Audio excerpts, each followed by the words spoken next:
parents, bonjour. Quand on a des enfants, on ne sait pas toujours comment faire pour que ça se passe au mieux dans les tâches quotidiennes, que ce soit faire des courses, prendre le bain et j'en passe. L'astuce majeure qui va adoucir le quotidien, ça va être la préparation de votre enfant. C'est-à-dire qu'on va lui dire ce qu'on attend de lui ou d'elle. Par exemple, pour le bain. L'eau reste dans le bain. Si tu as besoin d'un peu plus d'eau chaude, tu m'appelles, c'est moi qui viens gérer la température. Là, je te laisse le savon, tu peux te savonner. On reste assis dans la baignoire pour éviter de glisser. Voilà, on va mettre des choses en place comme ça. À la fin de cette liste d'informations, qui ne doit pas être trop longue, on vient lui dire, l'eau, elle reste où? Oui, dans le bain, bravo. Le savon, il sert à quoi? Oui, à te laver. Si tu as froid dans le bain, qu'est-ce que tu fais? Oui, tu m'appelles et on voit ensemble si tu sors du bain ou si j'allume l'eau chaude. Voilà, tout ça va venir permettre à l'enfant de savoir ce que vous attendez de lui ou d'elle.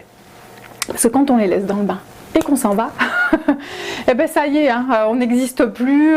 Comme il n'y a pas de règles établies qui ont été posées clairement, l'enfant vit en fait, tout simplement, et c'est ok.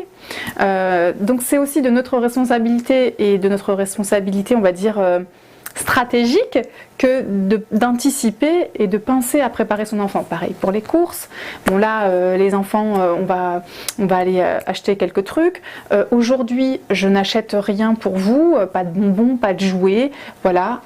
Par contre, en rentrant, on se fait des crêpes. Voilà, on ne peut pas faire ça à chaque fois, négocier à ce point, et proposer quelque chose de fun, mais peut-être que si au final, peut-être qu'on dit bah, en rentrant, on se fait une partie de guili, en rentrant, voilà. De pouvoir fixer quelque chose de l'ordre de la préparation concrète, on se tient correctement. Mais qu'est-ce que ça veut dire se tenir correctement dans le caddie ou dans le magasin?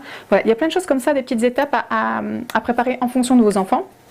Et surtout, à la fin du bain, à la fin des courses, à la fin de n'importe quelle activité, on vient féliciter l'enfant et on vient pas juste dire bravo, mais tu as été calme dans le bain ou t'as joué, je t'ai entendu, mais il n'y a pas eu d'eau, une petite goutte, c'est rien du tout en dehors de la baignoire, bravo, tu t'es lavé comme on avait dit, t'as pas touché à l'eau. Bravo, tu as vraiment entendu les demandes que je t'avais faites. Bah, je suis vraiment très satisfaite de toi. Bravo, bravo. Voilà, de faire des phrases en fait. Tu as été patient quand tu m'as appelé parce que tu n'as pas crié, tu savais que j'allais venir.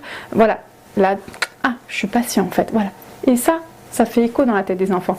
Ah, on peut compter sur moi quand on me donne une consigne, je sais l'appliquer. Et si je ne sais pas l'appliquer, eh ben c'est pas grave. Papa et maman sont là pour continuer l'instruction et l'éducation. Donc c'est vraiment important parce que ça va soulager votre quotidien. Moi je le fais régulièrement, je le fais pas tout le temps parce que des fois j'oublie. Hein, voilà, on est des parents, on est humains et humaines, et donc du coup on oublie. Mais on le voit vite quand on oublie parce que ça dérape. Ça n'empêche pas qu'en cours de course, par exemple, vous avez oublié, viens là ma chérie, viens là mon chéri. Alors, j'ai oublié tout à l'heure de te dire, mais j'attends ça de toi et ça de toi. Et quand on a fini les courses, après on se fait un jeu dans la voiture. Et voilà. Comme ça se passe bien.